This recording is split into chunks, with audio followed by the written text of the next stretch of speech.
се седи све.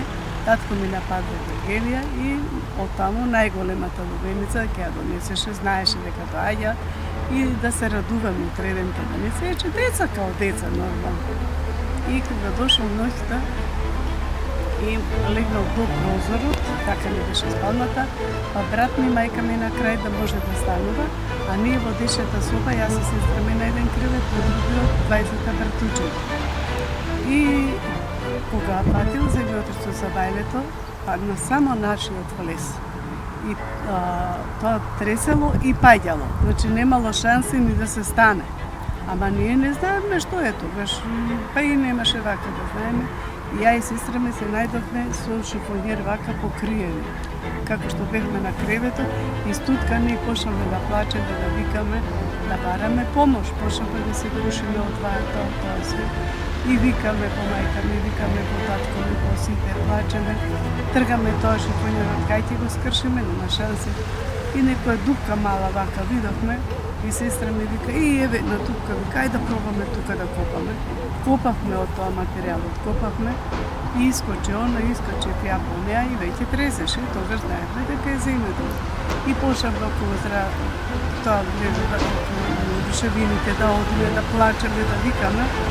На нас имаше еден стар човек од 50 деа, целата неделя и вика, не плакајте, ја ги моите таму се сите, не плакајте, моите се сите, паѓе не се. И кога гледаме таа завесата, во спална ми беше плава со бели цветчиња и со сестра ми, мачката на комодите бара ми таму да скине завесата, беше положителна мачка. И се качуваме по тоа рушевините и кога кинеме рака машка. И татко ми вика, готе весне јасум, ама он засипнат од тоа варта, од тоа прашината, ние не го познавме. Тато, ти си, да, јасум.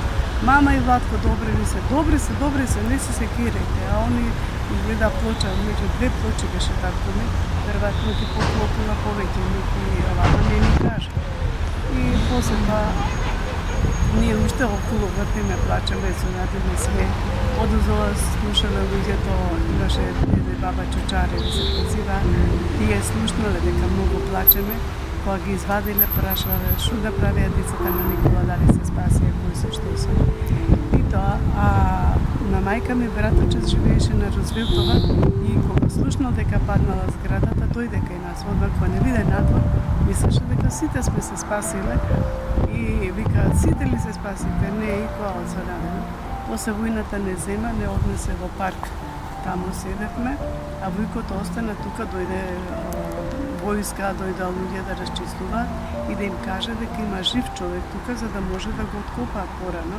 Ама дури попладнето негде го извадија татко ми и беше тука во болница малце во Куманово во таа американската, ама тука на време ја го однесол со авион, пошто имаше некој повреди не може да му најдеш, но како беше пред смрт, толку беше, можда и одмакал жалост од тоа нешто.